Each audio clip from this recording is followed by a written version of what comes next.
ایک ایسا پتھر جو جنت سے زمین پر آیا، ایک ایسی نشانی جو ہزاروں سال سے موجود ہے، ایک ایسی چیز جسے نبی اکرم صلی اللہ علیہ وآلہ وسلم نے اپنے ہاتھوں سے نصب کیا، حجر اسود۔ کیا آپ جانتے ہیں کہ یہ پتھر کب اور کیسے زمین پر آیا؟ کیا آپ جانتے ہیں یہ اصل میں سفید تھا لیکن بعد میں سیاہ کیوں ہوا؟ اور کیا آپ نے سنا کہ تاریخ میں کئی بار اسے چوری کیا گیا اور اس کے کئی ٹکڑے ہوئے؟ یہ کہانی ہے حجر اسود کی، جو بیت اللہ کے مشرقی کونے میں نصب ایک مقدس پتھر ہے، لیکن اس کی تاریخ کئی حیران کن اور حیرت انگیز واقعات سے بھری ہوئی ہے۔ تو چلیے آج ہم حجر اسود کی مکمل کہانی سنتے ہیں اور ویڈیو آخر تک دیکھیں، کیونکہ ہم آپ کو بہت سے حیرت انگیز معلومات دینے والے ہیں۔ روایات کے مطابق حجر اسود جنت سے زمین پر اتارا گیا تھا۔ حضرت آدم علیہ السلام جب زمین پر بھیجے گئے تو انہیں خانہ کعبہ کی بنیاد رکھنے کا حکم دیا گیا۔ اس وقت اللہ نے جنت سے ایک خاص پتھر زمین پر بھیجا تاکہ وہ اسے کعبہ کی ایک مقدس نشانی کے طور پر نصب کریں۔ اس وقت یہ پتھر دودھ کی طرح سفید تھا۔ روایات کے مطابق اس میں جنت کی روشنی تھی، ایک روشنی جو لوگوں کے دلوں کو منور کرتی تھی۔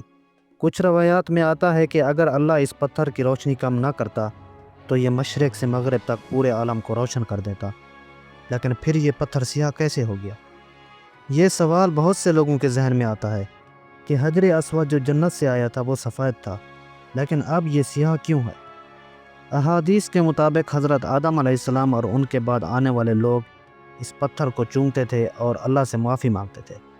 وقت کے ساتھ ساتھ انسانوں کے گناہوں نے اس پتھر پر اثر ڈالا اور یہ پتھر سیاہ ہوتا چلا گیا۔ یہ ہمیں سکھاتا ہے کہ کیسے گناہ چیزوں کی پاکیزگی کو متاثر کرتے ہیں، اور یہی وجہ ہے کہ ہمیں اپنے دل کو ہمیشہ پاک صاف رکھنے کی کوشش کرنی چاہیے۔ ہزاروں سال بعد حضرت ابراہیم علیہ السلام اور حضرت اسماعیل علیہ السلام کو اللہ نے حکم دیا کہ وہ خانہ کعبہ دوبارہ تعمیر کریں۔ جب کعبہ کی دیواریں مکمل ہو گئیں تو حضرت ابراہیم علیہ السلام کو ایک خاص پتھر کی ضرورت محسوس ہوئی جو کعبہ کی ایک نشانی بنے۔ اس وقت حضرت جبرائیل علیہ السلام یہ مقدس پتھر جنت سے لائے اور حضرت ابراہیم علیہ السلام نے اسے اپنے ہاتھوں سے نصب کیا۔ تب سے آج تک یہ پتھر کعبہ کے مشرقی کونے میں موجود ہے۔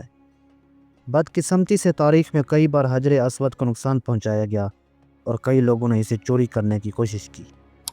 سب سے بدترین حملہ 930 عیسوی میں کرامتہ نامی گروہ نے کیا۔ ان لوگوں نے مکہ پر حملہ کیا، ہزاروں حاجیوں کو قتل کیا اور حجر اسود کو نکال کر بحرین لے گئے۔ 22 سال تک یہ پتھر غائب رہا، یہاں تک کہ اسے مکہ واپس لایا گیا، مگر تب تک یہ کئی حصوں میں ٹوٹ چکا تھا۔ آپ لوگوں نے یقیناً سوچا ہوگا حجر اسود میں چاندی کا چکر کیوں لگایا گیا ہے۔ حجر اسود اصل میں کئی ٹکڑوں میں تقسیم ہو چکا تھا اور ان ٹکڑوں کو اکٹھا رکھنے کے لیے چاندی کا فریم لگایا گیا ہے تاکہ وہ اپنی جگہ پر محفوظ رہے۔ لاکھوں لوگ روزانہ حجر اسود کو چھونے یا بوسہ دینے کی کوشش کرتے ہیں، جس کی وجہ سے یہ گھس سکتا تھا۔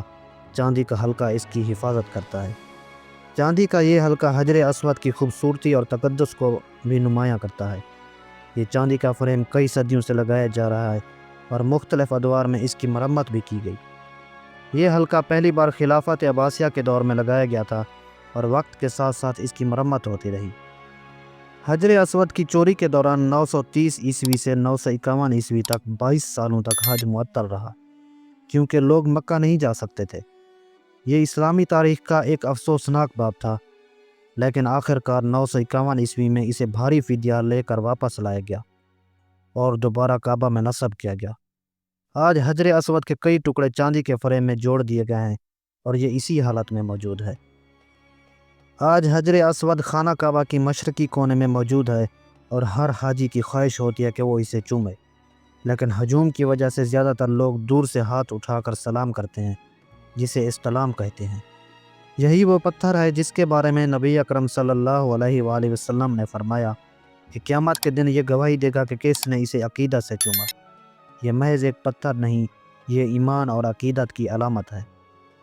حضرت عمر رضی اللہ تعالی عنہ نے فرمایا تھا، اگر میں نے رسول اللہ صلی اللہ علیہ وآلہ وسلم کو حجر اسود کو چومتے نہ دیکھا ہوتا تو میں بھی نہ چومتا۔ حجر اسود ہمیں سکھاتا ہے کہ اللہ کی نشانیوں کی قدر کرنی چاہیے۔ یہ ہمیں سکھاتا ہے کہ گناہ انسان کے دل کو سیاہ کر سکتے ہیں اور ہمیں ہمیشہ توبہ کرتے رہنا چاہیے۔ اگر آپ کو موقع ملے تو کیا آپ حجر اسود کو چومنے کی خواہش کریں گے؟ اپنی رائے کمنٹس میں ہمیں ضرور بتائیں۔ اگر آپ کو یہ کہانی پسند آئی اور آپ چاہتے ہیں کہ ایسی مزید ایمان افروز کہانیاں آپ تک پہنچتی رہیں تو ہمارے چینل جمال سعید کو سبسکرائب کریں، ویڈیو کو لائک کریں اور اپنے دوستوں کے ساتھ شیئر کریں۔ ہم آپ کے قیمتی فیڈ بیک کے منتظر ہیں، اپنی رائے کمنٹس میں ضرور دیں۔ اگلی ویڈیو میں ملاقات ہوگی، تب تک کے لیے اللہ حافظ۔